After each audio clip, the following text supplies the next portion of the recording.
একে অপরকে ছুঁয়ে আছে এমনভাবে যেন জন্ম থেকে ওরাই একমাত্র স্মৃতি। ঘরের পর্দা হালকা নড়ছে, ভোরের আলো এখনো পুরোপুরি জানালার ভেতরে ঢোকেনি, শুধু ছায়ার মতো ঘরের মেঝেতে পা রেখেছে।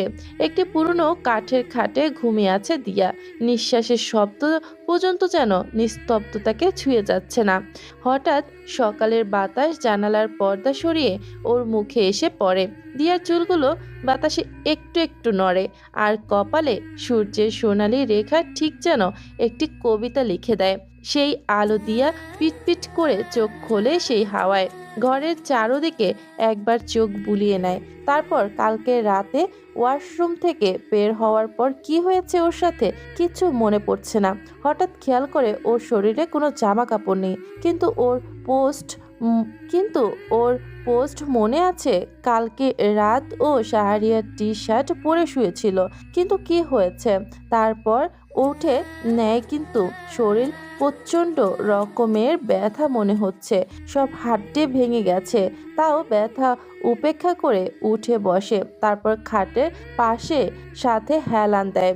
হঠাৎ করে ওয়াশরুমের দরজা খোলার আওয়াজে দিয়া ওই দিকে তাকায়, দেখে শাহরিয়া বের হচ্ছে, কোমরে শুধু একটা তোয়ালে পেঁচানো, চুল থেকে টুপটাপ পানি পড়ছে, দেখেই বোঝা যাচ্ছে গোসল করেছে। দিয়া শাহরিয়ার দিকে প্রশ্ন ছুড়ে, কালকে কি হয়েছে? আর আমার শরীর ব্যথা কেন করছে? আমার কাপড় কোথায়? শাহরিয়া বাঁকা হেসে বলে, কি আর হবে, ইন্টিমেট হয়েছে, তাই আর এখন থেকে অভ্যাস করে নে। কারণ তোর হাজবেন্ড বড্ড বেপরোয়া, যে কোনো সময় কন্ট্রোললেস হয়ে যেতে পারে। দিয়া যেন বিস্ময় না হয়ে পারল না, তার সাথে রাগটাও হলো প্রচন্ড। দাঁতে দাঁত চেপে শাহরিয়াকে বলল, কি করেছিস তুই আমার সাথে? আমার কিছুই মনে নেই। আর এই বালের বিয়ে, বালের হাজবেন্ড আমি মানি না। দিয়ার কথা শাহরিয়ার কর্ণে পৌঁছানোর সাথে সাথে রাগটা চূড়ান্ত পর্যায়ে পৌঁছালো। যতটা ফুরফুরে মেজাজ ছিল ততটাই বিগড়ে দিল। শাহরিয়া দিয়ার পাশে বসে বাহু দুটো শক্ত করে ধরল, আর চোখ দিয়ে যেন অগ্নির ফুলকে বের হচ্ছে। দিয়া ব্যথায় কুকড়ে উঠে চিৎকার করে বলে, কি করেছিস তুই আমার সাথে? অশুভ লোক! আমার সারা শরীর ব্যথা করছে, এখন আবার এইভাবে ধরেছিস? তুই আদব মানুষ? কথাটা শেষ করার আগেই ওর গালে জোরে একটা থাপ্পড় পড়ে।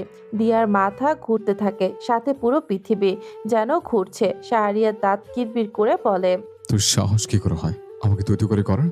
ভেবেছিলাম তোকে একবার তালুতের বারে নিয়ে যাব, কিন্তু না, তুই তো হচ্ছিস তোর মায়ের মতো জাত ছাড়া মির্জাফর। তো এখান থেকে সোজা সুইজারল্যান্ড যাব। দিয়া এবার ফুপিয়ে ফুপিয়ে কেঁদে বলে, আমি সুইজারল্যান্ড যাব না। আমায় বাড়ি নিয়ে যান প্লিজ। আমি আর আপনার সাথে কোনোদিন খারাপ আর আর না আপনার কথার অবাধ্য হবো। প্লিজ আমায় নিয়ে যান। দিয়ার এরকম মায়া ভরা কথা শাহরিয়ার অপেক্ষা করতে পারলো না, আবার দিয়ার বেয়াদবিও মেনে নিতে পারছে না, তাই একটা শিক্ষা দিতে আর এরকম কথা বলতে পারবে না। শাহরিয়া দিয়াকে কোলে বসালো, দুই পা দুই দিকে দিয়ে দিয়া আবার ব্যথায় কুকড়ে উঠল, মুখ দিয়ে শব্দ বেরিয়ে আসলো। শাহরিয়া দিয়াকে ভালোভাবে নিজের কোলে বসালো, তারপর দিয়ার ছোট ছোট চুলগুলো কপাল থেকে সরিয়ে কানে গুজে দিয়ে বলল, সরি ফ্লাফি, আমি কাউকে দ্বিতীয় সুযোগ দিই না, আর তোকেও দেবো না। খুব বার বেড়ে গেছিস। এক তো বিয়ে করার সময় পালিয়ে যেতে চেয়েছিলে, আর দ্বিতীয়ত তুই করে বললি আমাকে। এবার আর তোকে ক্ষমা করতে পারবো না। আর তোকে আমি নিজের নিয়ন্ত্রণে নিয়েছিলাম এই জন্য, যাতে তুই আমার রোমাঞ্চে কোনো বাধা দিতে না পারিস। আর বিশেষ কর, কালকে এত বেশি উপভোগ করেছি যে তুই নিজেও করেছিস, কিন্তু মনে নেই। চিন্তা করিস না, এরপর থেকে তোকে উপভোগ করার সুযোগ দিব। এখন চুপচাপ রেডি হ, নয়তো আমি কি করব আমি নিজেও জানি না। কালকে রাতটা এখন আমরা রিপিটও করতে পারি, ঠিক নেই? বলেই দিয়াকে কোল থেকে নামিয়ে রুম থেকে বেরিয়ে গেল। আর দিয়া অসহায়ের মতো তাকিয়ে রইল শাহরিয়ার যাওয়ার পানে। ওই অচেনা দেশ, অচেনা শহর, অচেনা মানুষ, কিভাবে থাকবে ও? আর এই লোকটা তো পুরো সাইকো, কার ভরসা যাবে? মা বাবা ফ্যামিলি ছাড়া কিভাবে থাকবে? কিচ্ছু মাথায় আসছে না দিয়ার। শাহরিয়ার রুম থেকে বেরিয়ে অন্য রুমে বসেছিল। কাল থেকে ফোন বন্ধ, খোলার সাথে সাথে দেখে ওর বাবার ফোন এসেছে। যদিও কখনো কথা বলেনি, তবুও নাম্বারটা সেভ করাই রয়ে গেছে। এখনো ভালোবাসে হয়তো বাবাকে, কিন্তু অতীত মনে পড়লে আর কাছে যেতে ইচ্ছে করে না। থাক না দূরে, যখন ওর বাবাকে প্রয়োজন ছিল তখন তো পাশে ছিল না, অবহেলায় দূরে সরিয়ে রাখতো, বিনা অপরাধে শাস্তি দিত। এখন আর দরকার দরকার নেই ওর বাবার, একাই সামলে নিতে পারবে নিজেকে, কাউকে আর দরকার নেই ওর। হঠাৎ ফোন আসে, শাহরিয়ার ধ্যান ভাঙে, ফোনটা হাতে নিয়ে দেখে শাহজাহান তালুকদার কলিং। ফোনটা ধরে শাহরিয়ার জানে কি জন্য ফোন করেছে, তবুও একটু মজা নেওয়া দরকার। তাদের বাড়ির মেয়েকে বিয়ে করেছে বলে কথা। ঠোঁট বাঁকিয়ে ফোনটা ধরলো শাহরিয়ার, সাথে সাথে শাহজাহান তালুকদার বলে, তুমি কোথায় শাহরিয়া? কালকে থেকে ফোন করছি, কোনো খোঁজখবর নেই। আর তুমি নাকি দিয়াকে বিয়ে করেছো, এটা কি সত্যি? শাহরিয়ার বলে, কেন? কালকে তো শাশুড়ি মাকে বললাম তার মেয়েকে বিয়ে করেছে। আর শাশুড়ি মার সাথে কেউ ঠাট্টা করে কোথাও শুনেছে? আচ্ছা, বিশ্বাস না করলেন, যখন বাচ্চা নিয়ে সামনে যাব তখন বিশ্বাস হবে। কিচ্ছু করার নেই, আমার বউটা এখন ছোট, তাই বাচ্চা নিতে অনেক দেরি। ফোনটা স্পিকারে ছিল, তাই সবাই শাহরিয়ার কথা শুনছিল। আফরিনা তালুকদার চিৎকার করে বলে, তুমি যেখানেই থাকো আমার মেয়েকে দিয়ে যাও, না হলে আমি তোমার সাথে কেস করব, জেলের ভাত খাওয়াবো। আমার মেয়েকে জোর করে বিয়ে করার অপরাধী। শাহরিয়া হালকা হেসে বলে, আপনার মেয়ে এখন আমার স্ত্রী, আমার বেড পার্টনার। কিভাবে এসব বলছেন শাশুড়ি মা? আর আপনি আপনার মেয়ের কথা ভুলে যান, সে আর বাংলাদেশে থাকবে না, আমার সাথে সুইজারল্যান্ড থাকবে। সো এসব জেল টেলের কথা বলে আমার ভয় দেখিয়ে লাভ নেই। আফরিন তালুকদার বলে, মানে তোমরা এখন কোথায়? শাহরিয়া বলে, আমরা এখন কোথায় তা দিয়ে কোনো লাভ নেই। বিয়ের আগে মেয়ে আপনার ছিল, বিয়ের পরে আমার। আমি যা বলবো, যা করতে বলবো তাই করবে আপনার মেয়ে। বলে ফোন কেটে দেয়। দেখেছে ভাইয়া আপনার ছেলে কি বলছে? আমি কিছু জানি না, আমি শুধু আমার মেয়েকে ফেরত চাই, আর কিছু না।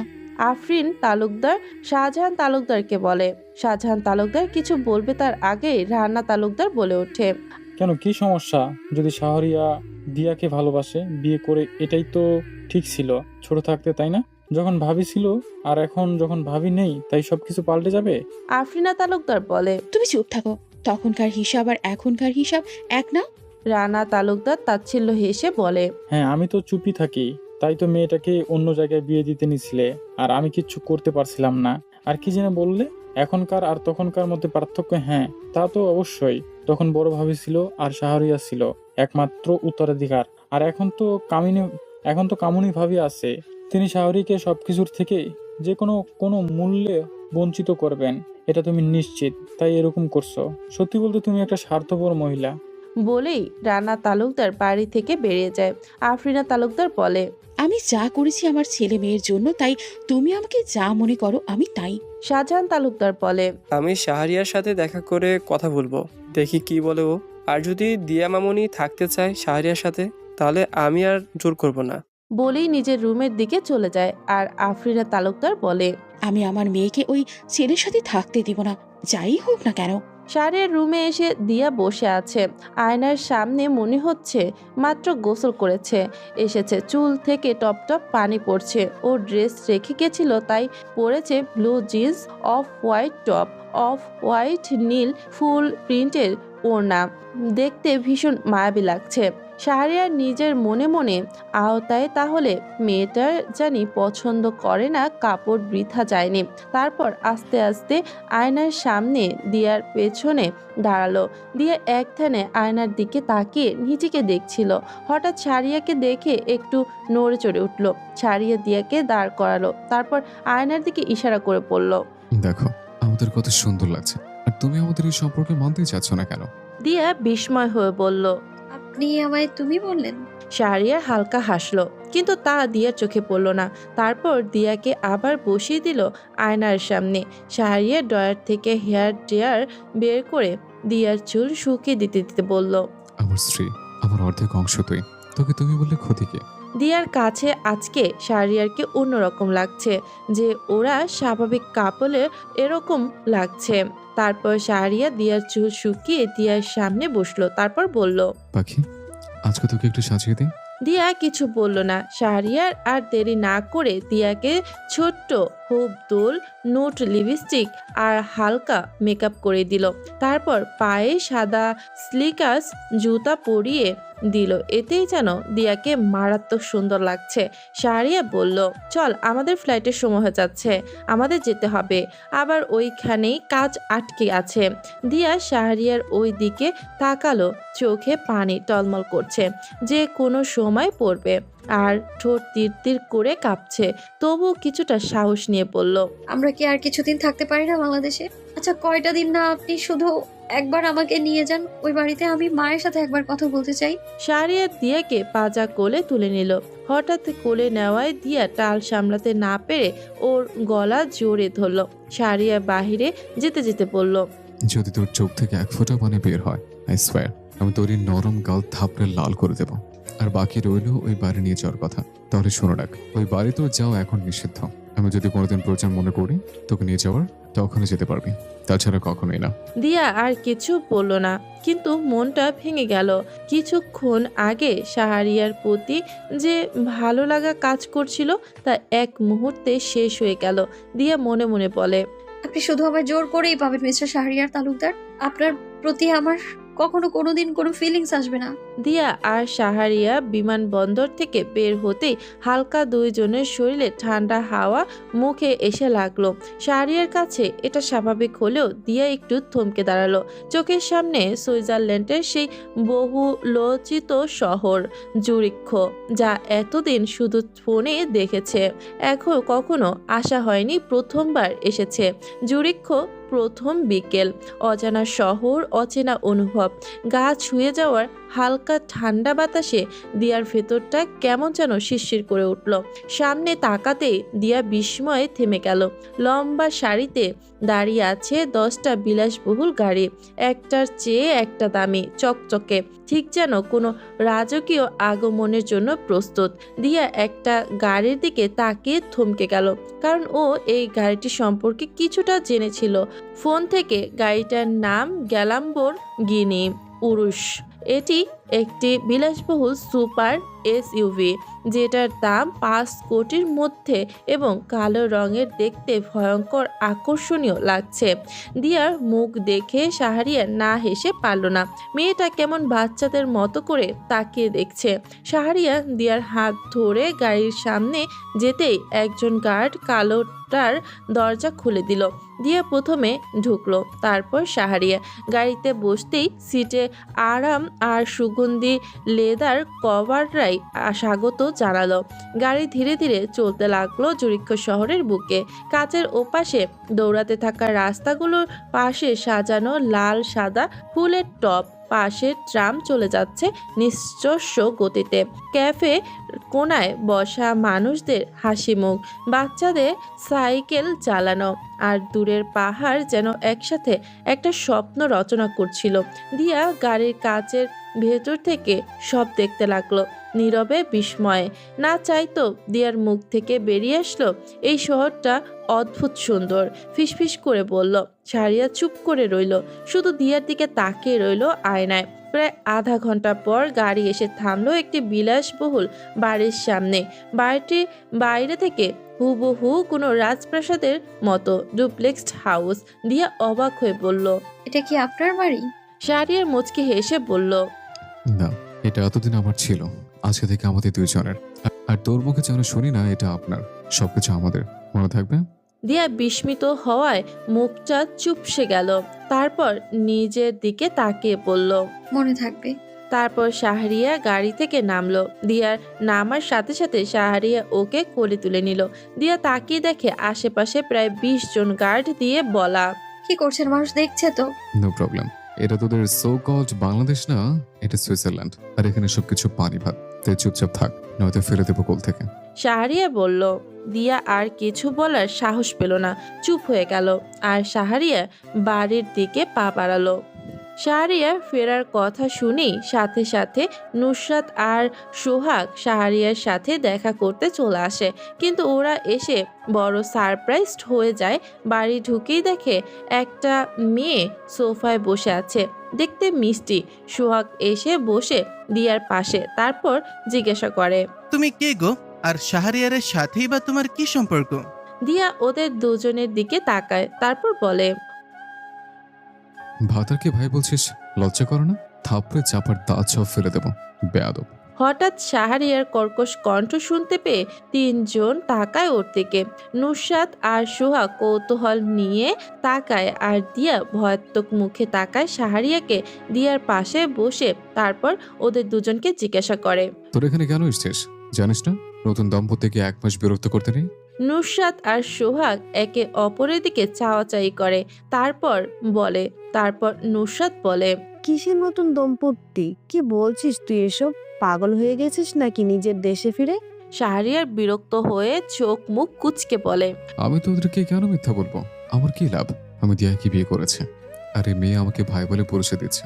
মন চাচ্ছে তো মেয়ের মাটি চাপা দিয়ে দিই। ইডিয়েট।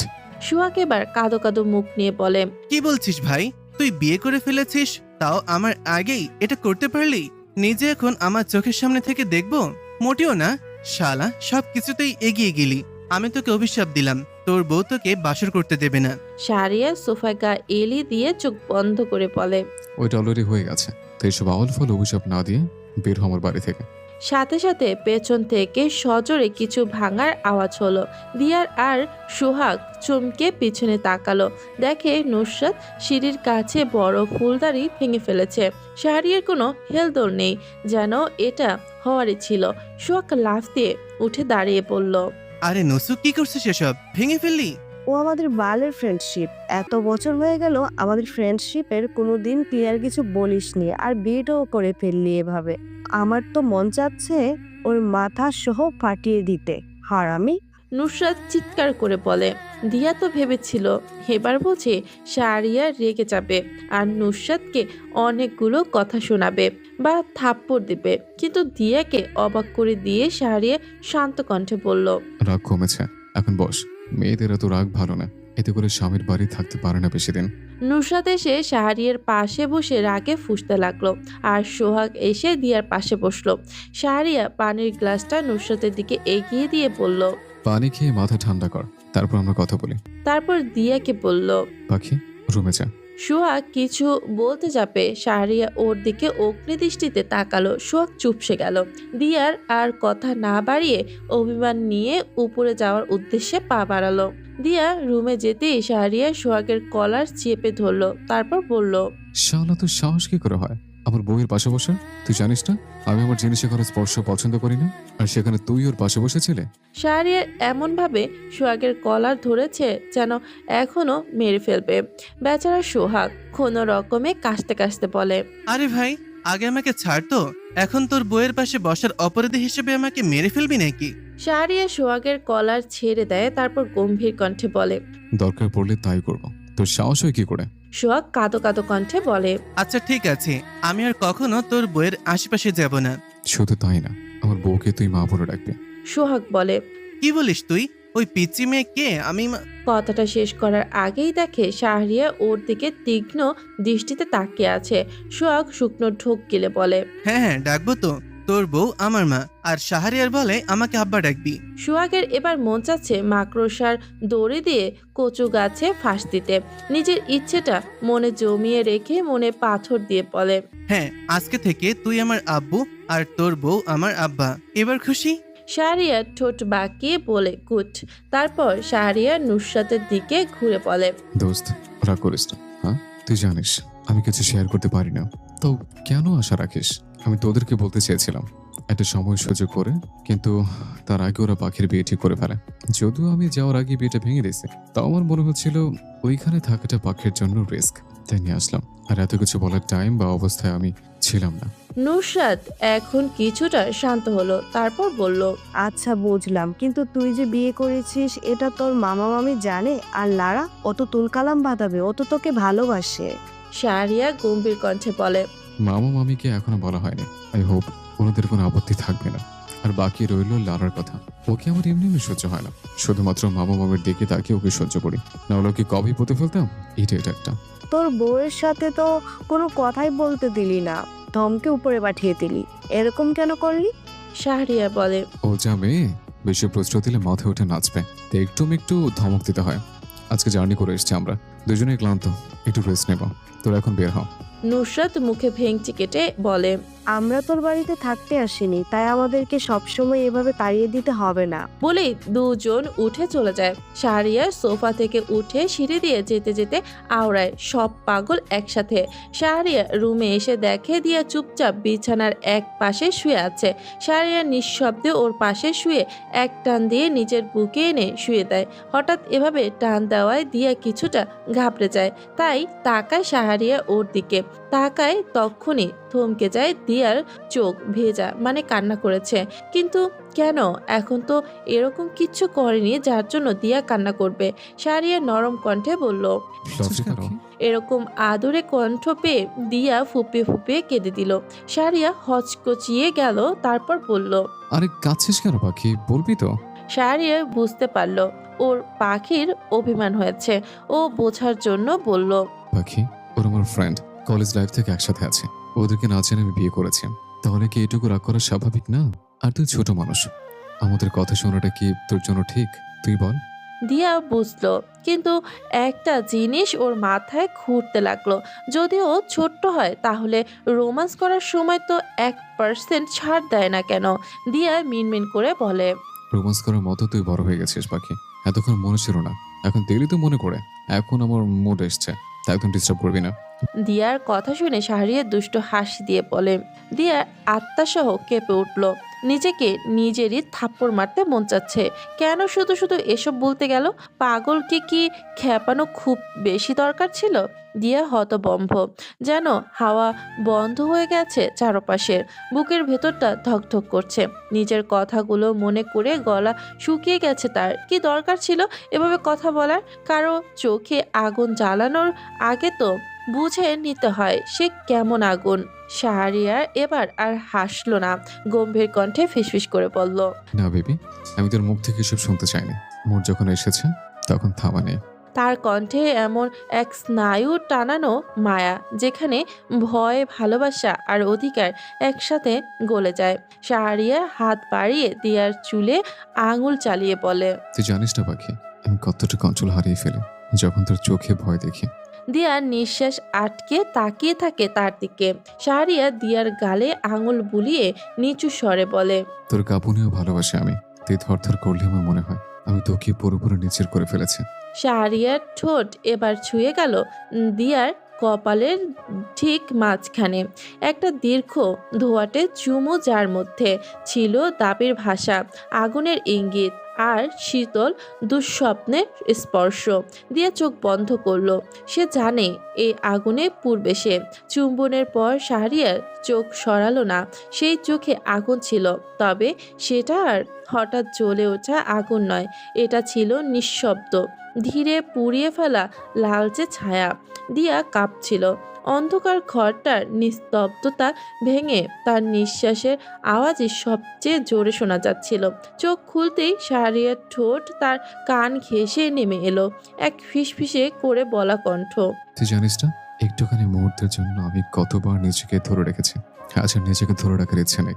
সে দিয়াকে নিজের বুকের কাছে টেনে নিল, এমনভাবে যেন বাতাসকেও তাদের মাঝখানে ঢুকতে না দেওয়া হবে।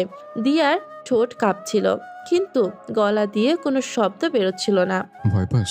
শাহরিয়ার কণ্ঠে ছিল এক অদ্ভুত মিশ্রণ, স্নেহ আর আধিপত্য। দিয়া ধীরে মাথা নাড়ালো, মানে ভয় পাচ্ছে। শাহরিয়ার ঠোঁটে আবার সেই ছায়া মাখা দুষ্টু হাসি ফুটলো, বলে। ভয়টাই তো ভালোবাসার আসল রূপ। আমি চাই তুই আমার হোক, আমি চাই তুই আমার হোক। ভয় নেই। তার আঙুলগুলো এবার দিয়ার গলার পাশ দিয়ে চুল সরিয়ে দিল শাহরিয়া, তারপর বলে। তোর এই নরম ঘাড়, জানিস এটা আমার জন্য কতটা অসহ্য রকমের প্রলোভন। দিয়ার সমস্ত শরীর এক মুহূর্তে জ্বলে উঠল অজানা উত্তাপে। সে জানে এই আগুন থেকে পালানোর উপায় নেই, কারণ শাহরিয়া শুধু তাকে ছুঁয়ে দিচ্ছে না, ধীরে ধীরে পুরো গ্রাস করে নিচ্ছে। শাহরিয়ার ঠোঁট যখন ধীরে ধীরে দিয়ার ত্বকে নামছে, তখন হঠাৎ সে থেমে গেল। তার নিঃশ্বাস গা ঘেঁষে দেয়ার কানে লাগলো, গলা নিচু আর ভয়ানক শান্ত। শাহরিয়া বলল। এরপর থেকে আর কখনোই নার পড়বি না আমার সামনে। শাহরিয়ার কণ্ঠে ছিল চেপে রাখা জ্বালার গর্জন। তোর অ্যাকচুয়ালি এই পোশাক আমার সহ্য হয় না। রোমান্স করতে আমাদের অসুবিধা হয়, কারণ আমার চোখে থেকে পুরোটাই চাই টুকরো টুকরো করে। দিয়া স্তব্ধ, কণ্ঠ শুকিয়ে গেছে, চোখে জল জমেছে। তবুও সে জানে এই মুহূর্তে প্রতিরোধ নয়, আত্মসমর্পণ সবচেয়ে নিরাপদ। শাহরিয়ার আবার ফিসফিস করলো, তুই যদি জানতিস তোর শরীরের কোন কোন জায়গা আমার পাগল করে দেয়, তাহলে এমন পোশাকে কখনোই সামনে আসতিস না। তারপর আর কথা না বাড়িয়ে শাহরিয়ার ডুব দিল দিয়ার মাঝে। আর দিয়া না চাইতো নিজেকে বিলিয়ে দিল নিজের সাইকো নামক স্বামীর কাছে। প্রায় সন্ধ্যা 7টায় ঘুম ভাঙে শাহরিয়ার। পাশে তাকিয়ে দেখে দিয়া এখনো ঘুমাচ্ছে। তার ছোট্ট ফ্লফি পাখি একদম পিচ্ছি, ছোট ছোট চুলগুলো কপালে গলা ছড়িয়ে পড়ে আছে। শাহরিয়ার চুলগুলো সরিয়ে দিয়ে একটু গভীর চুম্বন দিল কপালে। তাতেই দিয়া একটু নড়ে চড়ে উঠল, কিন্তু একবারে ঘুম ভাঙল না। শাহরিয়া ওয়াশরুমে চলে গেল। ফ্রেশ হতে প্রায় 15 মিনিট পর একদম গোসল করে বের হলো। হঠাৎ দরজায় নক পড়লো। শাহরিয়া দরজা খুলে দেখলো একজন সার্ভিস এসেছে। শাহরিয়া ভুরু কুঁচকে তাকালো। মহিলাটা বলে, স্যার আপনার মামা মামি এসেছে দেখা করতে। শাহরিয়া বলল, তুমি যাও, আমি আসছি। তারপর দরজা লাগিয়ে দিয়ে ক্লোজেট থেকে একটা টি শার্ট পরতে পরতে ডাকে, পাখি, এই পাখি ওঠ, আমার মামা মামি এসছে, তোর সাথে দেখা করবে। দিয়া পিট পিট করে চোখ খোলে। ঘুমটা ঠিক হয়নি। তারপর উঠতে নিলে শরীরের ব্যথা অনুভব করে। শাহরিয়া তা খেয়াল করে। তারপর দিয়ার কাছে এসে এক ঝটকায় কোলে তুলে নেয়। দিয়া হচকচিয়ে যায়। তারপর বলে, আরে আরে কি করছেন? শাহরিয়া দিয়াকে ওয়াশরুমের দিকে নিয়ে যেতে যেতে বলে, হয়তো তোর স্বামী ডার্ক রোমান্সে বিশ্বাসী, যেখানে ছবি একদম ক্ষত বানিয়ে দিবে। তার মানে এই নয় তোর কোনো খেয়াল রাখবে না। তুই ব্যথা উঠতে পারছিস না, আমি কিভাবে তোকে হাঁটতে দিই? আর শোন, শুধু মামা মামির সাথে দেখা করলেই হবে, তারপর আর বের হতে হবে না। অবশ্য আমি তোকে এখন ডাকতাম না, শুধু মামা মামি আসছে তাই। বলেই ওয়াশরুমের দরজা খুলে ভেতরে নামিয়ে দেয় দিয়া কে। আর বলে, কাপড় চোপড় ভেতরে রেখে আসছি, তোর জন্য পরে নিস। দিয়া আর কিছু না বলে দরজা লাগিয়ে দেয় আর শাহরিয়ার নিচে যাওয়ার জন্য পা বাড়ায়। শাহরিয়ার নিচে নামলেই দেখলো তার মামা আব্দুল্লাহ চৌধুরী আর মামি আমিনা চৌধুরী বসে আছেন সোফায়। ওকে দেখা মাত্রই আব্দুল্লাহ চৌধুরী বলে উঠল, ফিরছো একবার জানানো গেল না? আর নাকি বিয়ে করছস? কাছে বিয়ে করছস? শাহরিয়া দীর্ঘশ্বাস ফেললো। মামার পাশে বসে বলল, মামা, আমি তিয়াকে বিয়ে করেছি, আর দেশে শুধু ওর জন্যই গেছিলাম। আব্দুল্লাহ চৌধুরী বলল, আচ্ছা ডাকো তোমার বউকে, দেখি কেমন দেখতে। শাড়িয়ার বলল ও আছে, একটু ওয়েট করো।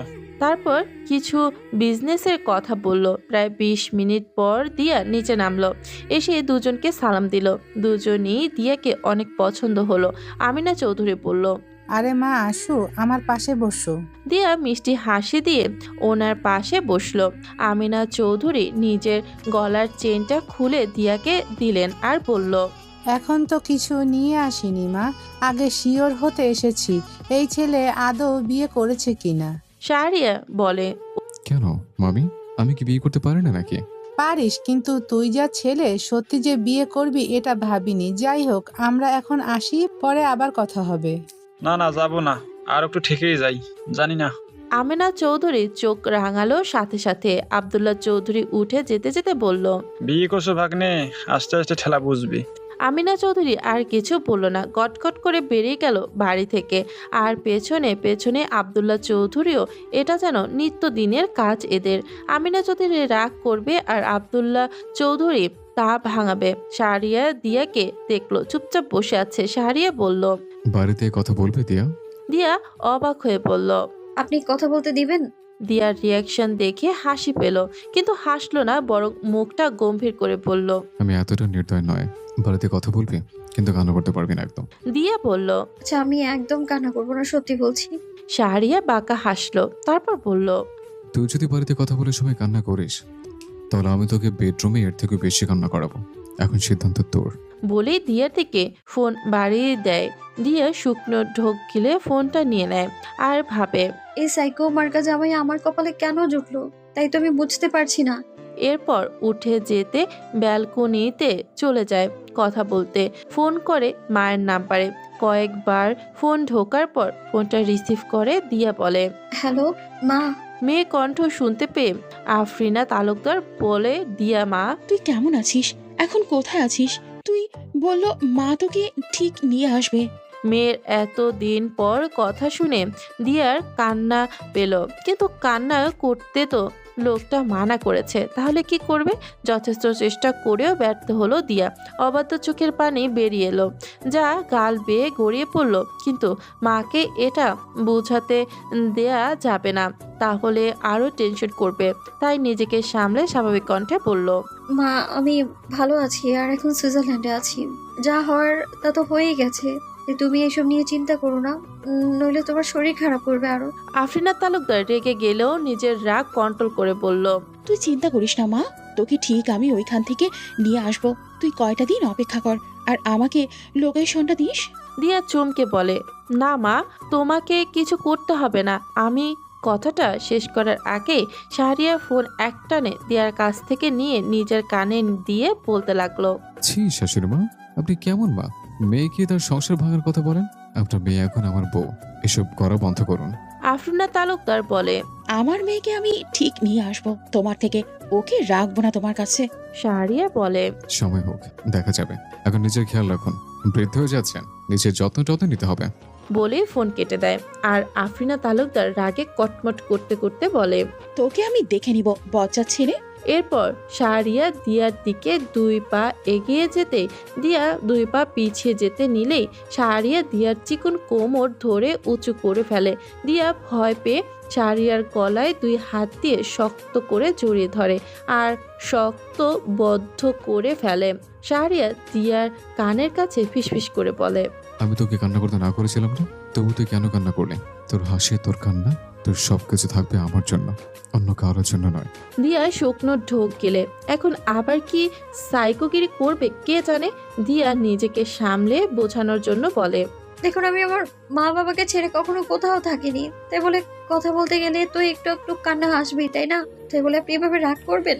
আপনি তো আমায় ভালোবাসেন বলে দাবি করেন, তাহলে আমায় এভাবে কেন কষ্ট দিচ্ছেন? আমাকে মানিয়ে নেওয়ার সুযোগটা তো দিবেন আপনি। দিয়ার কথায় শাহরিয়ার মাথা চড়ক দিল। ও তাহলে ওর পাখিকে কষ্ট দিচ্ছে? কোনটা কষ্ট, ওর ছোঁয়া নাকি এভাবে বিয়ে করেছে এটা, নাকি পরিবারের সাথে দেয়া কথা বলতে দেয় না এটা? শাহরিয়াকে এভাবে চুপ হতে দেখে দিয়া কিছুটা স্বস্তির নিঃশ্বাস ফেলে। শাহরিয়া এবার দিয়াকে নিচে নামিয়ে দেয়, তারপর দিয়ার চোখে চোখ রেখে বলে, আমার কোন কাজটা তোকে কষ্ট দেয় পাখি? দিয়া অবাক হয়, কারণ শাহরিয়ার কণ্ঠ ছিল করুণ। দিয়া জিব্বা দিয়ে ঠোঁট দুটো ভিজিয়ে ভুরুদয় কুচকে বলে, দেখুন আমাদের বিয়েটা হয়েছে, তাই আমায় একটু তো সময় দিন সবটা মানিয়ে নিতে। আপনি যখন তখন আমার সাথে এমনটা শুরু করুন। আপনি কি এটা কি ঠিক বলুন? আর এইভাবে কান্না আটকানো যায়? আপনি জানেন না মেয়েরা জন্মগতভাবে আবেগী। শাহরিয়া বলল, তার মানে তোর আমার ছোঁয়া ভালো লাগে না? দিয়ার এবার নিজের মাথা নিজে বাড়ি দিতে মন চাচ্ছে, তাও নিজেকে সামলে পড়ল। আমি কি ওইরকম করে কিছু বলেছি? বলিনি তো। আমি বলেছি আমার সময়ের প্রয়োজন। শাহরিয়া ছোট করে পড়ল। আচ্ছা, তোর মেয়েরা তো আবেগী কেন? দিয়া বলে, এটা আল্লাহ বানিয়ে দিয়েছে আমাদেরকে, আমাদের স্বামীর বা পাঁজরের হাড্ডি দিয়ে বানিয়েছে, তাই আমরা জন্মগতভাবেই তারা আর আবেগী। এটা আল্লাহই বানিয়েছে। শাহরিয়ার চোখ ছোট ছোট করে বলে। তুই সত্যি তেরা নাকি? দিয়া ভাব নিয়ে বলে, অবশ্যই বিশ্বাস না হলে আমার মাকে জিজ্ঞেস করতে পারেন। আমার মা সবসময় বলতো আমার থেকে তেরা নাকি এই পৃথিবীতে আর একটাও নেই। শাহরিয়ার বলল, গুড। আমার বউ একটু তেরা না হলে চলে নাকি? তবু আমার থেকে কম তেরা তুই, বুঝলি? না হলে তোকে বিয়ে করবো বলেছিলাম, আর বিয়ে করলাম, তাহলে আমি তো তেরা বেশি হলাম, তাই না? দিয়া মুখ ভাঙিয়ে বলল, আপনার শরীরে শক্তি বেশি আমার থেকে, তাই তো আমায় বিয়ে করতে পেরেছেন আপনি। যদি তেরামোর দিক থেকে হতো তাহলে আমিই জিততাম, কিন্তু শক্তির দিক থেকে হলে বিভিন্ন কথা আপনার মতো এরকম ডাইনোসরের সাথে আমার মতো মিষ্টি কিউট পিচ্ছি একটা মেয়ে পারবে নাকি? শাহরিয়া বলল, তোর মনে মনে এসব চলে, আমার নাম পেলে না? মানুষ তার হাজব্যান্ডকে কত সুন্দর সুন্দর নামে ডাকে, আর তুই ছি, তোকে তো হারপিন দিয়ে গোসল করালে তুই এখন শুদ্ধ হবে না। দিয়া বলল, তো কি বলবো? আপনি যে পরিমাণ লম্বা, আমি তো সবসময় চাইতাম আমার হাজবেন্ড লম্বা হোক, কিন্তু এতটাও না যে আমি কথা বলতে গেলে ঘাড় বেঁকে যাবে আমার। শাহরিয়া ঠোঁটের কোণে এক চিলতে হাসি এনে বলে, এতে আমার দোষ নেই, আর তোর দোষ তুই এত খাটো কেন? দিয়া গাল ফুলিয়ে বলে, আপনি শুধু আমায় অপমান করেন, আপনার সাথে আমি কথাই বলবো না। শাহরিয়া কপাল কুঁচকে বলে। আমি আবার তোকে অপমান করলাম পাখি? শাহরিয়া দিয়ার গাল টেনে বলে, হয়েছে, আর রাগ করতে হবে না। তুই যেমনই হোস, তুই আমারই। তুই এইসবে একদম মন খারাপ করবি না। তুই খাটো হলেও কিউট আছিস, একদম ফ্লাফি পাখির মতো। দিয়া বলে। আমাকে পাখি বলে কেন ডাকেন? শাহরিয়া বলে। কারণ তুই ফ্লপি পাখির মতো ছোট্ট, তাই। আমাকে পাখি বলে ডাকলে তো আমি একদিন উড়ে যাব। বলেই শব্দ করে হেসে দেয়। শাহরিয়ার বুকটা মুচড়ে ওঠে। সত্যি বলে যাবে, হঠাৎ শাহরিয়া এরকম চুপ হয়ে যাওয়ায় দিয়া বলে। কি হলো, এভাবে চুপ করে গেছেন কেন? শাহরিয়া বলল। এমনি। আচ্ছা চল ছাদে যাই, তোকে গান শোনাবো। দিয়া কৌতূহল নিয়ে বলে। আপনি গান গাইতে পারেন? শাহরিয়ার বলে, পারি হালকা হালকা। আচ্ছা চল। তারপর দুইজন মিলে ছাদে যায়। শাহরিয়া আবার গিটার নিয়ে এসেছে। ঠান্ডা দক্ষিণা বাতাস দুইজনকে ছুঁয়ে যায়। তারপর দুইজন বসে, ছাদের বসার ব্যবস্থা আছে ওইখানে। দিয়া অধীরা আগ্রহে নিয়ে শাহরিয়ার গানের অপেক্ষা করে, আর শাহরিয়ার একটু সময় গান গাইতে শুরু করে। ওই তোর মায়াবী চোখ কাজল হয়ে যাব, আর পড়লে হাওয়ায় তো আচল হয়ে যাব। আমার হয়ে যা তুই, আমি তোর হয়ে যাব। একবার ডেকে যা তুই, বারবার চলে যাব। তোর দুষ্টুমিতে আজ আমি ইচ্ছে মেশাবো। পুরো গানটা গাইলো আর দিয়া মুগ্ধ হয়ে তা শুনলো। গান শেষ হতেই দিয়া বলে উঠলো। আরে বাহ, আপনি তো খুব ভালো গান গাইতে পারেন। আমাকে মাঝে মাঝে শোনাবেন বলুন। আমি তো পুরোটাই তোর, এভাবে আবদার করার কি আছে? বললে আমি গাইবো। শাহরিয়া মুচকে হেসে বলল। শাহরিয়ার কথায় দিয়া লজ্জা পেল, ফলে গাল দুটো লাল টকটকে হয়ে গেছে। চাঁদের আলোয় মেয়েটাকে শাহরিয়ার কাছে স্বপ্নপরীর মতোই লাগছে। পাখি, এই পাখি ওঠ। শাহরিয়া প্রায় 10 মিনিট ধরে একই সুরে ডাকছে, কিন্তু বিছানার কোনায় গুটিসুটি মেরে পড়ে থাকা মেয়েটার যেন ঘুম আর ভাঙেই না। শেষমেশ বিরক্তির চূড়ান্তে পৌঁছে শাহরিয়া ওর বিছানার কাছে এসে দাঁড়ালো। এক মুহূর্ত থেমে ওর ক্লান্ত নিঃশ্বাসটা শুনে নিল, তারপর কোনো ধরনের মায়া না দেখিয়ে সোজা কোলের উপর তুলে নিল। শাহরিয়া, আপনি কি করছেন? আধ ঘুমে চমকে উঠলেও কণ্ঠে ছিল অলস বিরক্তি। শাহরিয়া কোনো উত্তর না দিয়ে সোজা ওয়াশরুমে নিয়ে গিয়ে ঝর্ণা চালু করে দিল। ঠান্ডা পানির ছোঁয়া পড়তেই দিয়া ধরফড়িয়ে করে উঠল। আপনি? কাপা গলায় মুখ তুলতেই দেখলো শাহরিয়ার চোখে জলজলে আগুন, রাগ আর হতাশার মিশ্র তীব্র দৃষ্টি নিয়ে ওর দিকে তাকিয়ে আছে সে। দিয়া মিনমিন করে বলে উঠল। এভাবে তাকিয়ে আছেন কেন? আর এত সকালে কোথায় যাব আমরা? শাহরিয়ার দিয়াকে নামিয়ে দিতে দিতে কর্কশ কঠোর গলায় বলল। তোর ইউনিভার্সিটিতে ভর্তি করাবো আজ। পড়াশোনা চাঙ্গে তোলে গেছিলে বিয়ে করতে, অনেক সংসার করার শখ, তাই না? আর সারা জীবন রান্নাঘরে ধোয়া কেটে দিবি? স্টুপিড। দিয়া ভিজে কাপড়ে জড়িয়ে চুপচাপ বসেছিল কিছুক্ষণ, তারপর কাপা গলায় বলল। আপনি আমাকে এইভাবে কেন বলছেন? আমি তো এইচএসসি পাশ করছি, তাই না? আর কত পড়তে হবে বলুন তো? শাহরিয়া এক ধাক্কায় গলার স্বর চড়িয়ে ফেলল। আজকাল ওই সার্টিফিকেটের দাম নেই, চোখ কান খোলা রাখলে বুঝতে। তাড়াতাড়ি ফ্রেশ হও, আমি বাইরে অপেক্ষা করছি। দিয়া বসে পড়লো ফ্লোরে, তারপর মুখ গুজে ফেললো হাঁটুর মাঝে। চোয়াল কাঁপছে, গলার স্বর ভিজে উঠছে কান্নায়। আমি পড়াশোনা করতে চাই না, আপনি কেন জোর করছেন? জোর করে কি কেউ পড়ে? আমার ভালো লাগে না। শাহরিয়া মুহূর্তে কাছে গিয়ে ঠান্ডা অথচ রুক্ষ গলায় বলল। ইডিয়েট, আর একটা শব্দ বললে এক্ষুনি তোকে তুলে ছাদ থেকে ফেলে দেবো। পড়াশোনা করবি না মানে করতেই হবে, ব্যর্থতা কেউ শুয়ে নেয় না, আমি তো নাই। শাহরিয়া দরজার দিকে হাঁটা দিল। বেরিয়ে যাবার সময় একবার পেছনে তাকিয়ে বলল। 15 মিনিট, এর 1 সেকেন্ডে বেশি লাগলে তোর খবর আছে। তার পদধ্বনি মিলিয়ে গেল। দিয়া নিঃশব্দে ঝর্ণার নিচে বসে পড়ল, ঠোঁট কামড়ে কান্না চেপে ধরে পড়ল। এর থেকে আদনান ভালো ছিল, অন্তত আমাকে কখনো পড়তে জোর করতো না। দিয়া ঠিক 15 মিনিট পর ওয়াশরুম থেকে ফ্রেশ হয়ে বাইরে এলো। গাল ফুলিয়ে আছে অভিমানে। তারপর আয়নার সামনে এসে চুল আঁচড়াতে থাকে। হালকা প্রসাধনে নিজেকে এক পরিপাটি রূপে তুলে ধরল সে।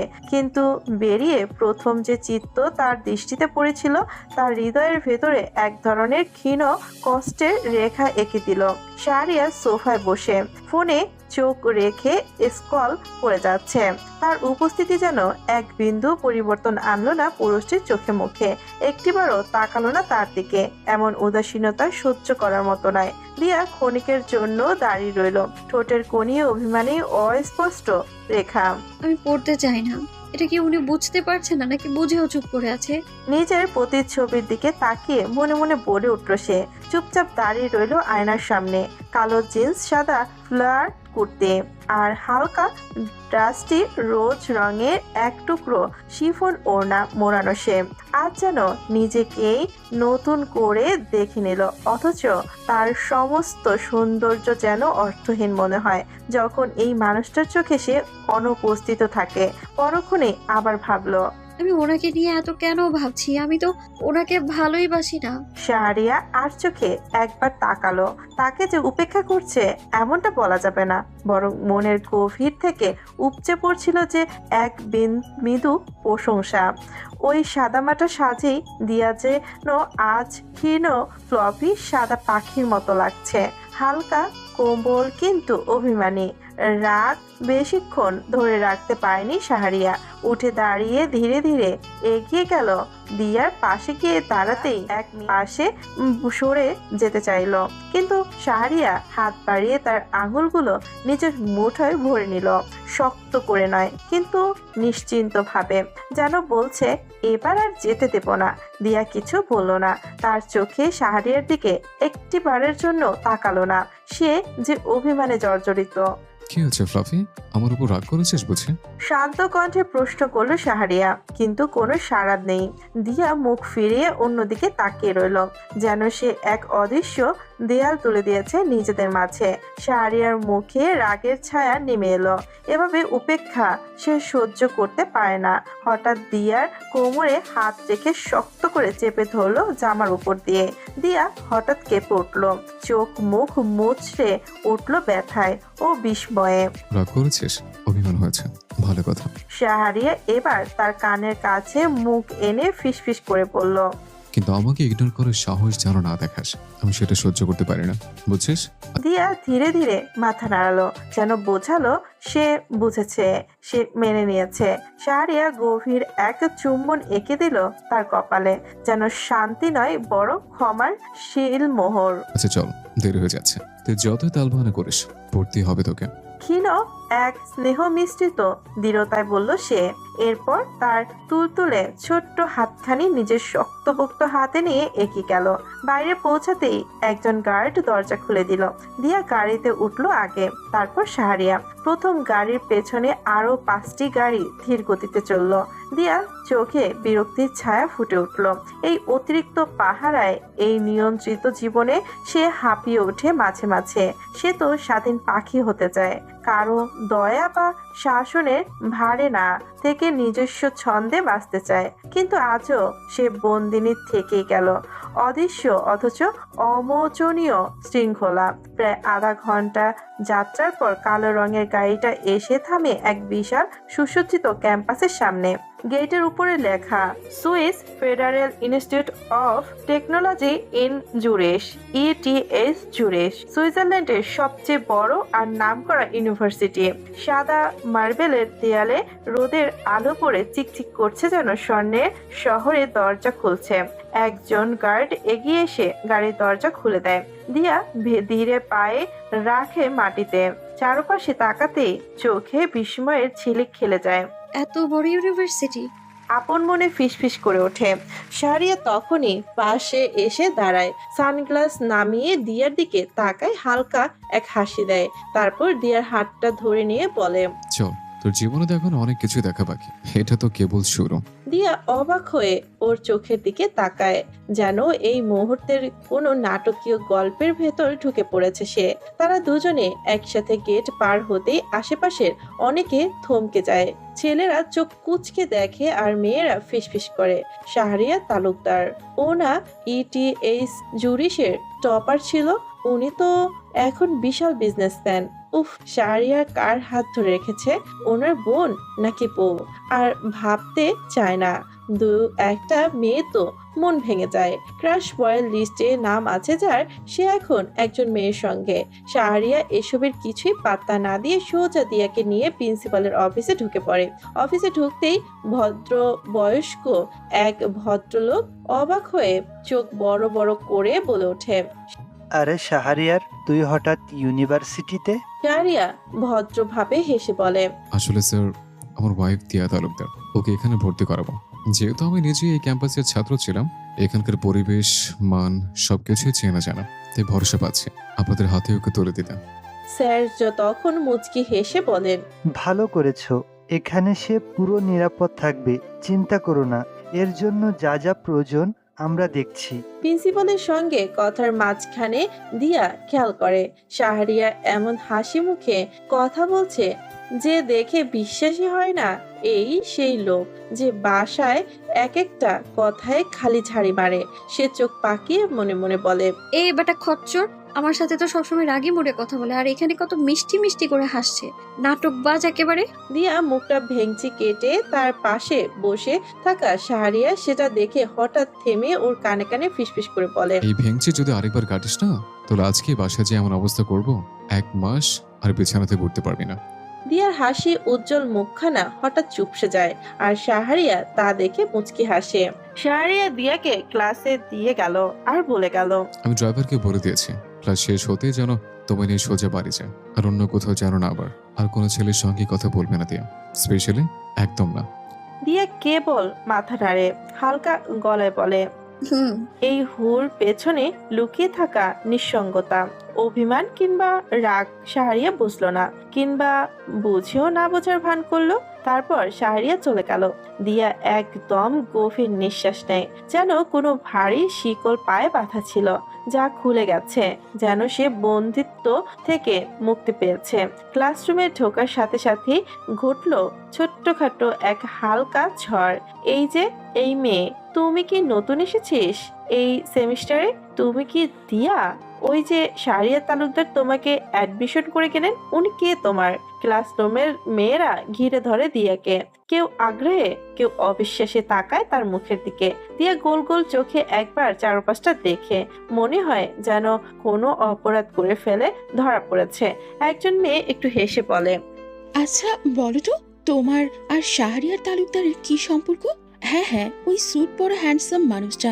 দিয়া ঠোঁট কেঁপে ওঠে, কিছু বলতে যাবে ঠিক তখনই পাশে দাঁড়ানো আরেকজন বলে ওঠে, ও নিশ্চয়ই তোমার ভাই, তাই না? দেখতেই তো ভাই বোন মনে হয়। একটা চাপা হাসির রোল বয়ে যায় মেয়েদের মধ্যে, তবে সেই হাসি থামিয়ে দেয় তৃতীয় জন। আরে তোরা একটু চুপ করতো, আগে ওকে বলতে দে। দিয়া হালকা একটা শুকনো ঠোক গিলে নেয়, ঠোঁটটা একটু ভিজিয়ে ধীর স্বরে বলে, আসলে উনি আমার কাজিন। ও তাই বলো, কাজিন তো অনেকের থাকে। কেউ একজন বলে ওঠে।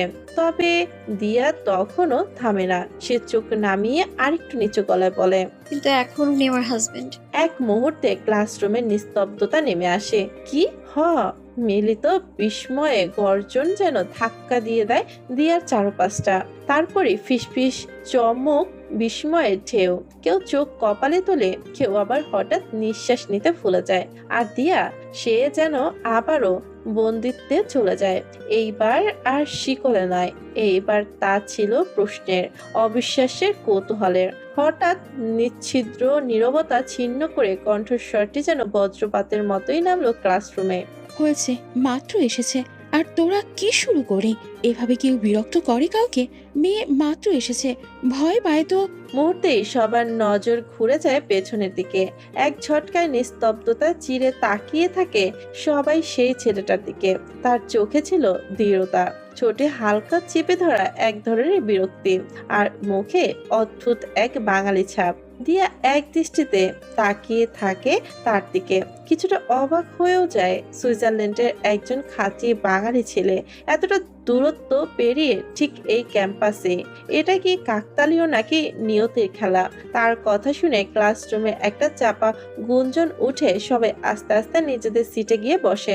ছেলেটা ধীর পায়ে হেঁটে আসে দিয়ার পাশে, কাঁধে একটা নীল ব্যাগ, চোখে চশমা আর মুখে এক চিলতে মুচকি হাসি। চেয়ারে বসেই সে নরম স্বরে বলে, হাই, আমি আয়ান। দিয়া একটু লজ্জা পায়, কিন্তু সাহস করে জিজ্ঞেস করে, আয়ান হাসে। সে হাসির মধ্যে ছিল আকাশ ছোঁয়া আত্মবিশ্বাস আর স্নিগ্ধতা। সে মাথা নেড়ে বলে, হ্যাঁ, আমি খাঁটি বাঙালি। শুধু পড়াশোনা করার জন্য এই দেশে আসা। এই কয়েকটা বাক্য যেন এক ঝটকায় দিয়ার সমস্ত চিন্তাভাবনার গতিপথ পাল্টে দেয়। শাহরিয়ার তীক্ষ্ণ মন্তব্য, ভয়, অজানা আশঙ্কা এক নিমিষে বিলীন হয়ে যায় আয়ানার কথায়। দিয়া হেসে বলল, আমি দিয়া তালুকদার। আয়ান একটু মুচকি হেসে তাকালো ওর দিকে, চোখে একরকম নিঃশব্দ দুষ্টুমি। তোমার পরিচয় দিতে হবে না দিয়া, তুমি শাহরিয়ার তালুকদারের বউ। এই একটা পরিচয় তো অনেক, আর কি লাগে? এক মুহূর্তের জন্য থমকে গেল দিয়া, যেন কথার ঘাতে একটু অপ্রস্তুত হয়ে পড়ল। তারপর একটু নিচু গলায় চোখ সরিয়ে পড়ল। তবু আমি চাই আমার নিজের পরিচয়ও যেন কেউ চেনে। শুধু ওনার পরিচয় কেন? আয়ান এবার আর একটু গম্ভীর হলো, কিন্তু ঠোঁটের কোণে সেই চিরচেনা হাসি। ঠিক আছে, এখন থেকে তোমার পরিচয়ে চেনার চেষ্টা করব। আচ্ছা, আমরা কি বন্ধু হতে পারি? দিয়া হেসে বলল, অবশ্যই, কেন নয়? বন্ধু হওয়ার জন্য তো আলাদা পরিচয়ের দরকার হয় না, মনের দরকার হয়। সেই কয়েক কথায় যেন সম্পর্কের এক নতুন অধ্যায় শুরু হয়ে গেল। এরপর তারা অনেকটা সময় একসাথে কাটালো, টুকরো টুকরো গল্পে, হাসিতে, কিছু না বলা অনুভবে। সময় যেন একটু থেমে গিয়েছিল তাদের জন্য। দিনের ক্লাসগুলো শেষ হতেই ক্যাম্পাসে ছুটে পড়ে যায় সবাই যার যার মতো ব্যস্ত গন্তব্যে। দিয়া গেটের দিকে এগোচ্ছে আর আয়ন ওর সঙ্গে সঙ্গে হাঁটছে। গেটের সামনে পৌঁছাতেই হঠাৎ দিয়া তার ফ্রকের পায়ে জড়িয়ে যায় আর সামনের দিকে পড়ে যেতে লাগে। মুহূর্তের মধ্যেই আয়নের হাত এগিয়ে আসে, শক্ত করে ধরে ফেলে ওকে। দিয়া পড়ে না, কিন্তু মুহূর্তটি থমকে যায়। কিছুক্ষণ আয়নের চোখে চোখ রেখে দাঁড়িয়ে থাকে সে, একটু বিস্মিত, একটু কৃতজ্ঞ। আরে দিয়া, সাবধানে হাঁটো না, এভাবে কেউ হাঁটে? আয়নের কণ্ঠে যেন একটা মিশ্র অভিভাবকত্ব, আবার একটা আলগা স্নেহ। দিয়া মুচকি হেসে মাথা নিচু করে বলে, ধন্যবাদ, আমি আসছি তাহলে। দিয়া ধীরে গাড়িতে উঠে বসলো আর আয়ান চুপচাপ দাঁড়িয়ে থাকে, বিদায়ের শব্দের চেয়েও গম্ভীর এক অনুভব নিয়ে। দিয়া চলে যায়, আয়ান তাকিয়ে থাকে, তারপর নিঃশব্দে নিজের পথে হাঁটা ধরে। মনে এক অদ্ভুত প্রশান্তি, যেন আজ কিছু একটার শুরু হলো। দিয়া বাড়ির বড় দরজা পেরিয়ে ভেতরে পা রাখতে সার্ভেন্ট গুঞ্জন কানে এলো, শাহরিয়ার স্যার একটু আগেই ফিরেছেন ম্যাডাম। হঠাৎ কপাল কুঁচকে গেল দিয়ার, এত তাড়াতাড়ি? ওনার তো আসার কথা ছিল সন্ধ্যায়, তাহলে এখন কেন? অকারণে অস্বস্তি যেন বুকের গভীরে কাটা হয়ে বিঁধতে লাগলো। এসব অদ্ভুত ভাবনা মাথায় নিয়ে সে সোজা রুমের দিকে এগিয়ে গেল। দরজা খুলেই হঠাৎ থমকে দাঁড়ালো দিয়া। রুমটা ঘন অন্ধকারে ঢাকা, জানালার পর্দা টানা, বাতি নিভে আছে, অদ্ভুত এক নিস্তব্ধতা। হঠাৎ তার হৃদয় স্পন্দন একটু দ্রুত হয়ে ওঠে, ধীর পায়ে এগিয়ে গিয়ে ফিসফিস করে বলল, আপনি কি রুমে আছেন? আমি শুনেছি আপনি বাড়িতে এসেছেন।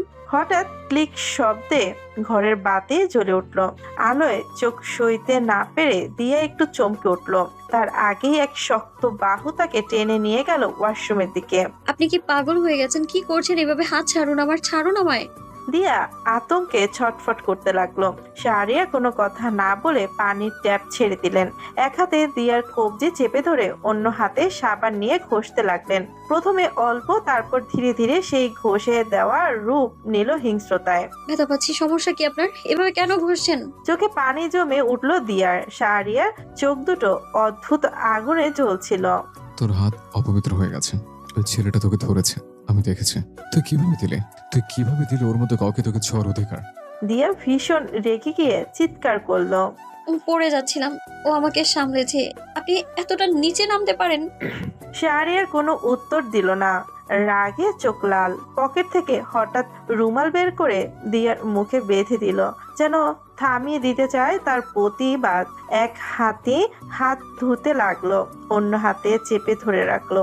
দিয়ার হাত লাল হয়ে উঠলো জ্বালায়, চোখ থেকে দুফোঁটা নোনা জল গড়িয়ে পড়লো। কিন্তু শাহরিয়ার মন যেন কোনো অনুভূতিতে ঊর্ধ্বে। এরপর এক পলকে দিয়ার ওড়না টেনে নিয়ে তার হাত বেঁধে ফেললো। দিয়া হতবাক, এটা কি হচ্ছে? এ কি মানুষ নাকি কোনো পিশাচ? পর মুহূর্তে শাহরিয়া ঠান্ডা পানিতে ভর্তি একটি বড় বাথটবে টেনে নিয়ে এলো তাকে, ধপ করে ফেলে দিল ভিতরে। ঠান্ডা পানির স্পর্শে দিয়া কেঁপে উঠল। আর কিছু বোঝাটার আগেই শুনলো তার ঠান্ডা অথচ বাঁকা গলা। থাক এখানে পাখি, এটা তোর শাস্তি। দরজা বন্ধ করে শাহরিয়া চলে গেল। দিয়া এখনো সেই পানিতে বসে, ঠান্ডা পানিতে ভিজে গিয়ে অসাড় হয়ে পড়ে আছে, মুখে বাঁধা, হাত বাঁধা, চোখে পানি আর মনে অসহায় কষ্টের হাহাকার। সে চিৎকার করতে চায়, কাঁদতে চায়, কিন্তু কিছুই করতে পারছে না। শুধু একটাই প্রশ্ন ঘুরপাক খাচ্ছে মনে, এই ভালোবাসা নাকি শাস্তির নাম? ওয়াশরুমে দরজাটা ঠেলেই বেরিয়ে এলো শাহরিয়া, চোখে তীক্ষ্ণ এক অভিব্যক্তি। ঠিক সেই সময়ের ফোনটা বেজে উঠল। আজকের দিনে বহু প্রতীক্ষিত খবরকার রাইডিং আছে। আর দেরি না করে দ্রুত পা চালায় শাহরিয়া। এটা শুধুই একটা প্রতিযোগিতা নয়, এটা তার নিজের একটা যুদ্ধ। বহুদিন ধরে এই দিনের জন্য অপেক্ষা করছিল সে।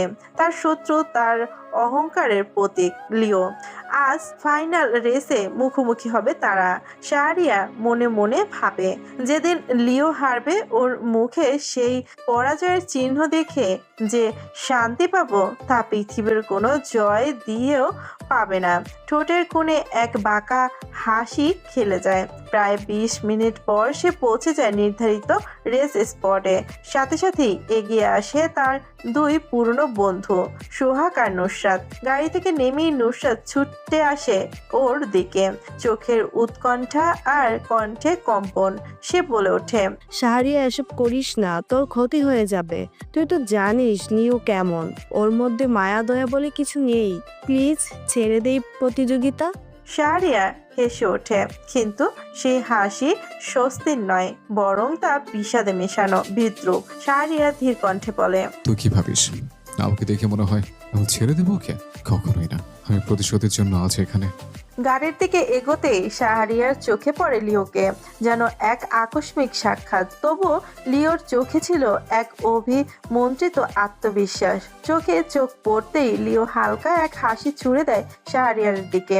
শাহরিয়ার থেমে যায়, মুখে অভিব্যক্তি মুহূর্তে বদলে যায়। নাক মুখ কুচকে বিরক্তির সুরে বলে ওঠে, দেখ লিও, আমার আবার ছেলেদের প্রতি কোনো ইন্টারেস্ট নেই। কাছে ওইভাবে কোন নজরে আমার দিকে তাকিয়ে হাসাহাসি করিস না।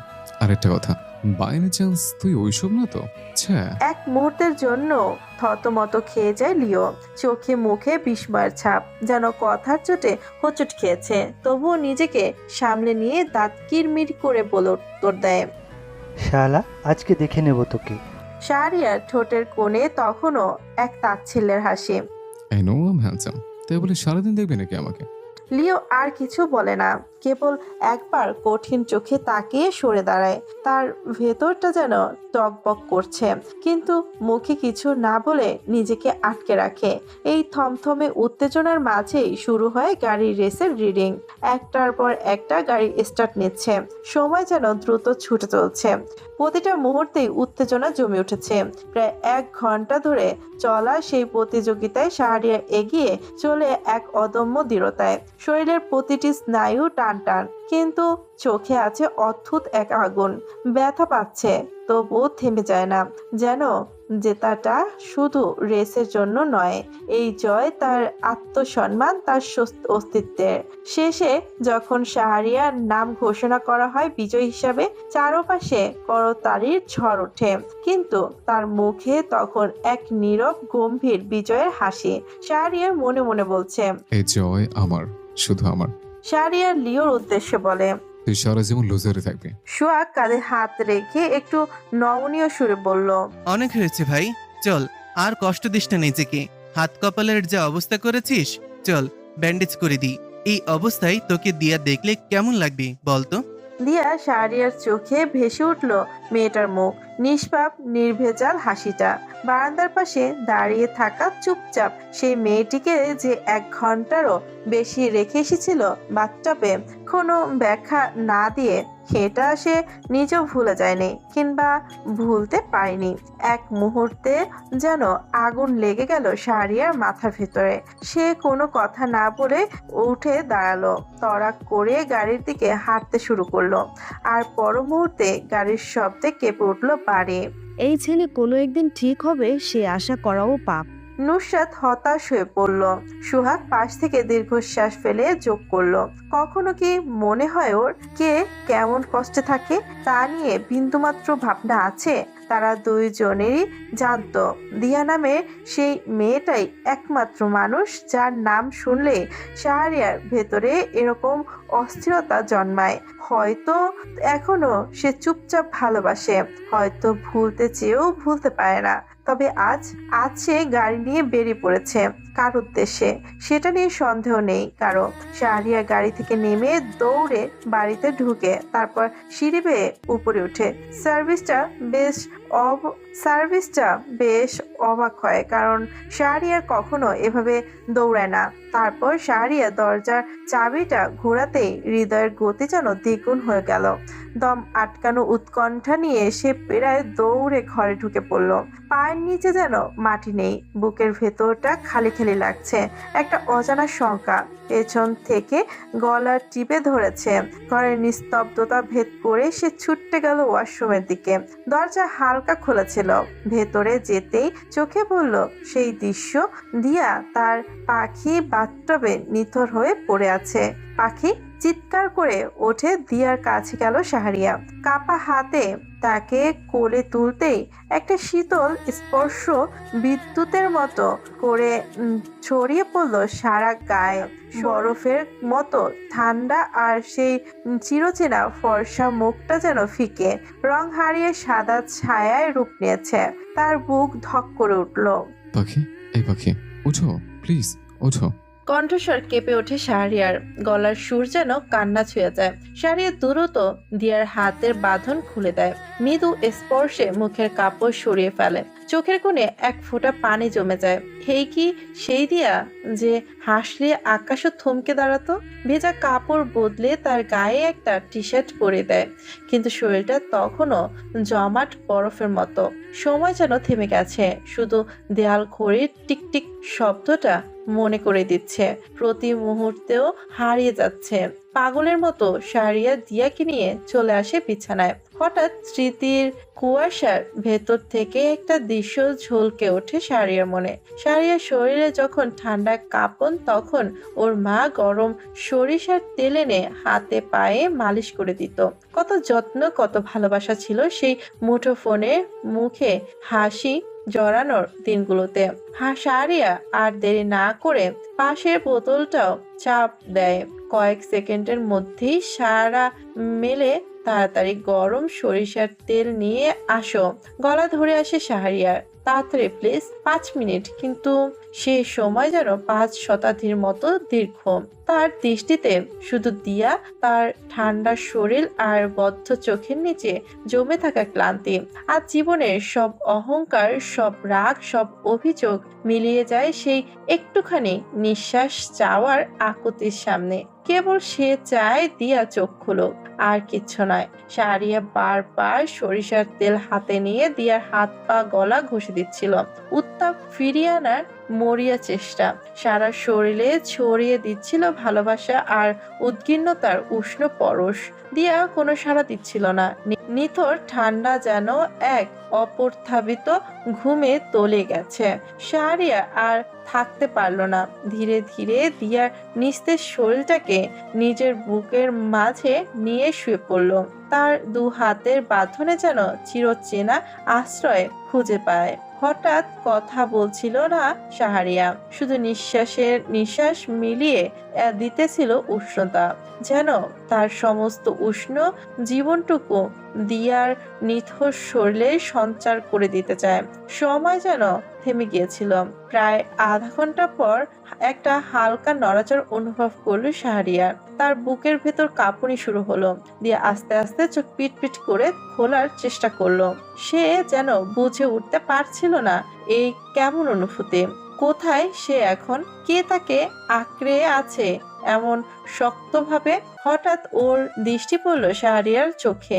সেই চোখে ছিল চিরন্তন মমতা, উদ্গীর্ণ ভালোবাসার স্নিগ্ধ দৃষ্টি। মুহূর্তেই স্মৃতির ঝাপটা এসে আঘাত করলো দিয়ার মনে। দিয়া আটকে উঠলো, নিজেকে ছাড়িয়ে নিতে চেষ্টা করলো রাগের তাড়নায়, কিন্তু শাহরিয়ার একটুও সরল না, বড় মুখে আরো জোর করে জড়িয়ে ধরলো।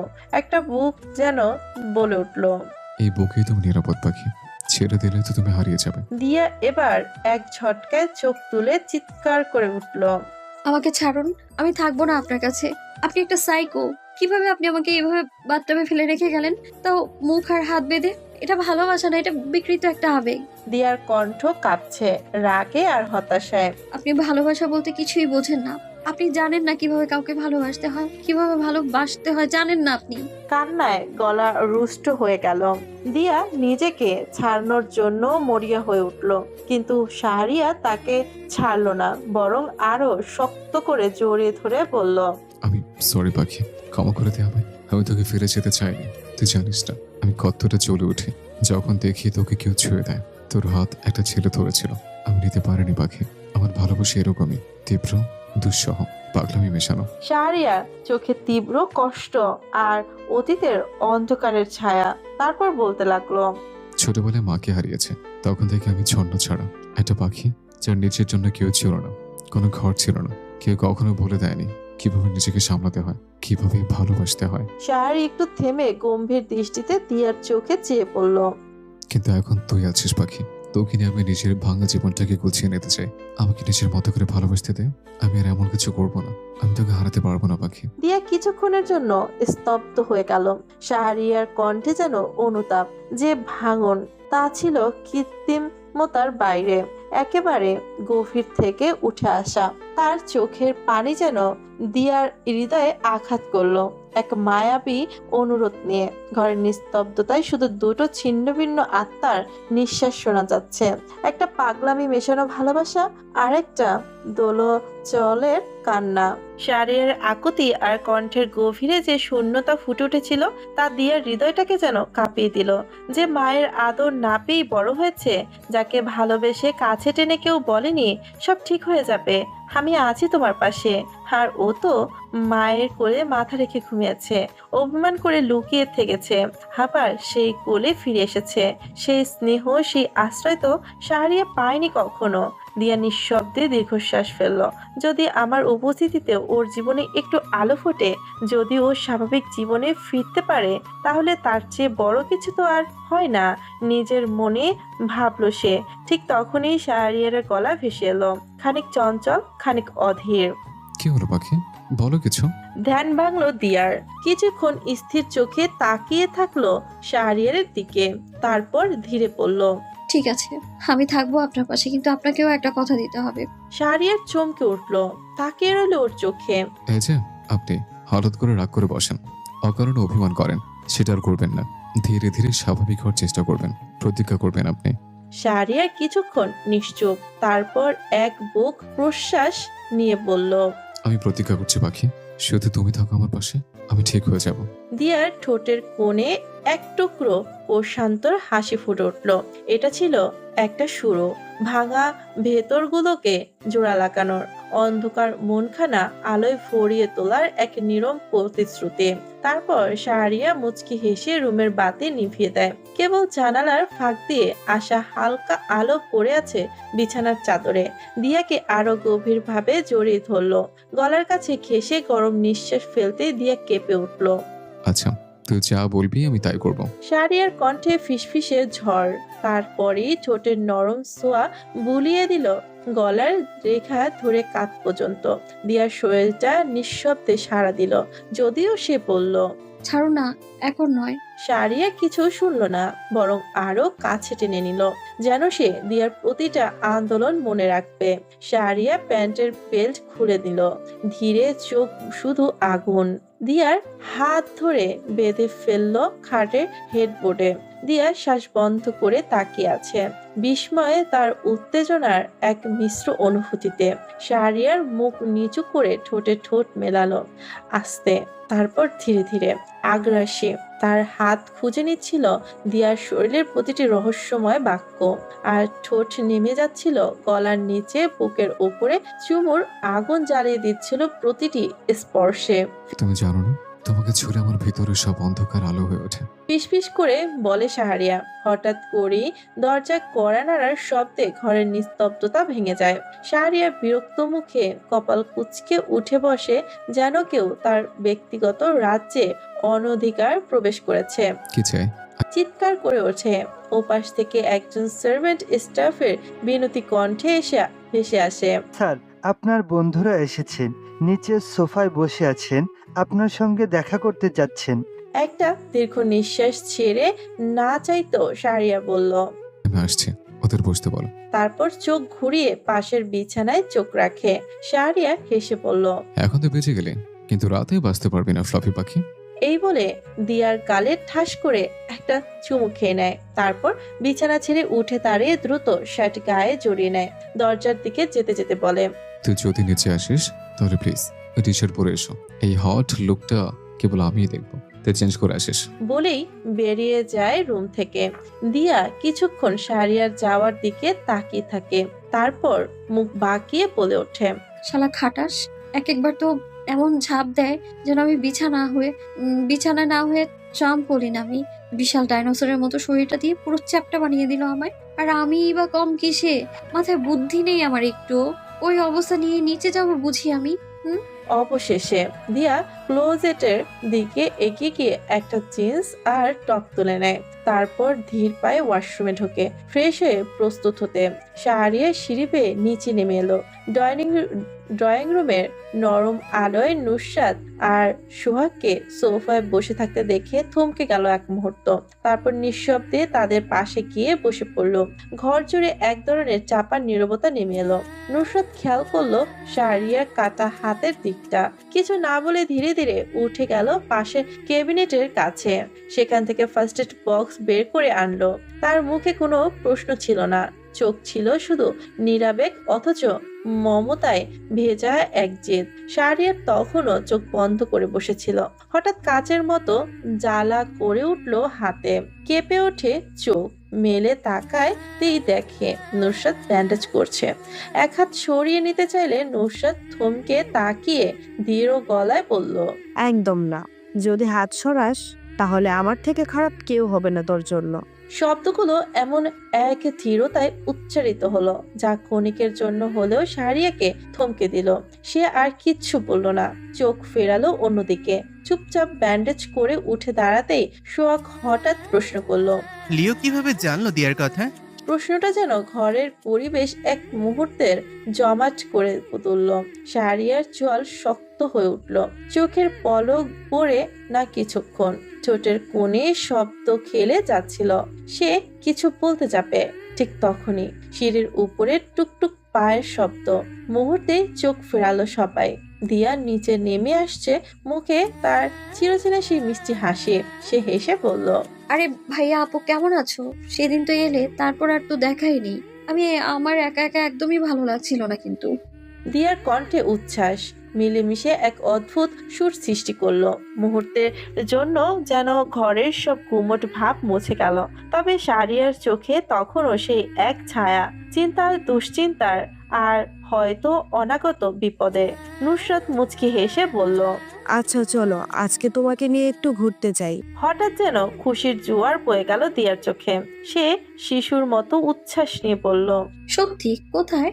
শাহরিয়ার তখন পাশেই বসে চোখ নামিয়ে চুপচাপ দিয়ার হাসি মাখা মুখটাই দেখছিল। মেয়েটা অল্পতেই খুশি হয়ে যায়। এই সরলতা, এই শিশুসুলভ উল্লাস শাহরিয়ার মনে কেমন যেন একটা অদ্ভুত আবেগের ঢেউ তোলে। নুসরাত কাঁধ ঝাঁকিয়ে বলল, গেলেই দেখতে পাবে। চমক বলে কি আর আগে বলি? দিয়ে কিছু একটা বলতে যাবে, কিন্তু হঠাৎ চোখ পড়ে শাহরিয়ার দিকে। তার গম্ভীর দৃষ্টিতে কিছু ছিল, অস্থিরতা, না অভিমান, না কি অন্য কিছু। দিয়া থমকে যায়, মনের কোণে ভেসে ওঠে পুরনো স্মৃতিরা। আবার কিছু করবে না তো? দিয়া ধীরে ধীরে হাত কসলাতে কসলাতে বলল। না থাক আপু, আমি যাব না আজকে। নুসরাত একটু অবাক হয়, কয়েক মুহূর্ত তাকিয়ে থেকে সবটা বুঝে ফেলে। দিয়া ভয়টা ওর চোখে লেখা, আর সেই ভয়টা যে কার উদ্দেশ্যে সেটাও আর গোপন নেই। নরম কণ্ঠে নুসরাত বলে, আরে ওকে দেখে এত ভয় পাস কেন? ও কিছু বলবে না, নিশ্চিন্ত থাক। ঠিক তখনই সোফা থেকে উঠে দাঁড়ায় শাহরিয়া। চোখে তার একরাশ ক্লান্তি আর কণ্ঠে রুক্ষ হালকা বিদ্রুপ। আমি কাউকে না করিনি ঘুরতে যেতে, আর আমি বাঘ বা ভালুক না যে খেয়ে ফেলবো। বলেই কোনো অপেক্ষা না করে দরজা ঠেলে বেরিয়ে যায়। দিয়া বিস্ময়ে ফিসফিস করে। উনি আবার কোথায় গেলেন? নুসরাত দীর্ঘশ্বাস ফেলে বলল, হয়তো কোনো কাজ আছে, ছাড়ো ওর কথা। চল আমরা যাই ঘুরতে, আজ তোমাকে খুশি করতেই হবে। দিয়া কিছু না বলে মাথা নিচু করে বসে থাকে। তার ভেতরে তখন যেন এক অদৃশ্য টানাপোড়েন। চোখে ছিল অল্প খুশি, কিন্তু মনে জমে উঠেছে প্রশ্ন আর দ্বিধা। ঘরটা ছিল নিঃসীম নীরবতায় ঢাকা। ঘরের ভেতর কোনো জানালা ছিল না, কেবল একটিমাত্র হলুদ বাতি। ছায়াও আলোর বিদ্রুপ তৈরি করে রেখেছিল চতুর্দিকে। পাথরের মেঝেতে হাত পা বাঁধা এক যুবক বসে আছে, মুখে আতঙ্কের খাম, দৃষ্টিতে মৃত্যু ভয়। হঠাৎ ঘরে লোহার দরজাটার বিকট শব্দ খুলে গেল। ঢুকে এলো এক পুরুষ। তার চোখে ছিল আগুনের শিখার মতো দৃষ্টি শাহরিয়ার। কালো কোট হাতে, ধাতব ছুরি ঠোঁটের কোণে, বিকৃত এক হাসি। ধীরে ধীরে সেই যুবকের সামনে এসে বসলো। ঘরটা যেন আরো ঠান্ডা হয়ে উঠল, বাতাসে জমে উঠল রক্তের গন্ধ। আমাকে এভাবে ধরে আনলেন কেন? আমি কি করেছি? ছেলেটির কণ্ঠে ছিল হাহাকার, কাপা কাপা স্বর, যেন কবরের পেছন থেকে ভেসে আসা আর্তনাদ। শাহরিয়া হঠাৎ হেসে উঠল। না, সেটা হাসি নয়, যেন উন্মাদ কোনো পিশাচের উল্লাস। তারপর সেই হাসি থেমে গেল, আর ঠান্ডা তীক্ষ্ণ চোখে ছেলেটার দিকে তাকিয়ে সে বলল, তোর সাহস হয় কি করে আমার পাখির গায়ে হাত দেওয়া? সে পড়ে গেলে তাকে ধরার জন্য আমি আছি, তুই কেন ধরবি? কি তুই আমার জায়গা নিতে আসা? ছেলেটা আর কেউ নয়, আয়ান। হতবম্ব হয়ে সে বলল, আমি তো শুধু সাহায্য করেছিলাম। আমি তো কথাটা শেষ করতে পারল না। শাহরিয়া হাতের ছুরি বিদ্যুতের মতো ছুটতে গেল তার, আর আয়ানের হাত বরাবর কাটলো এক নির্মম ক্ষত। রক্ত ঝরে পড়তে লাগলো পাথরের মেঝেতে। আয়ান ছটফট করতে থাকলো, যেন গলা কাটা মুরগির মতো। যন্ত্রণায় কাঁপতে কাঁপতে সে বাঁচার আকুতি জানালো। শাহরিয়া তখন ঠান্ডা গলায় বলল, ও আমার পাখি, সে কেমন ছোঁয়ায় চলে ওঠে তা আমি জানি। তুই তোর গায়ে ছুতে চাস কেন? সুইজারল্যান্ডের বাতাসে যদি আবার তোর ঘ্রাণ পায়, তবে কসম করে বলছে আমার ছায়াও তোকে ছাড়বে না। শাহরিয়ার কণ্ঠে ছিল না রাগ, বরং ছিল অদ্ভুত এক স্থিরতা, যেন মৃত্যুর থেকেও ভয়ঙ্কর। তিনি পেছনে ফিরে দরজার দিকে এগিয়ে গেলেন। ঘর ছেড়ে যাওয়ার আগে দরজার চৌকাঠে দাঁড়িয়ে শেষবারের মতো বললেন, এবার জীবন ভিক্ষা দিলাম, পরের বার কবরে কিনে রাখতে সময় পাবি না। দরজা বন্ধ হলো। আয়ান একা রয়ে গেল অন্ধকারের মাঝে, রক্ত ব্যথা পাপ না করেও শাস্তি নিয়ে।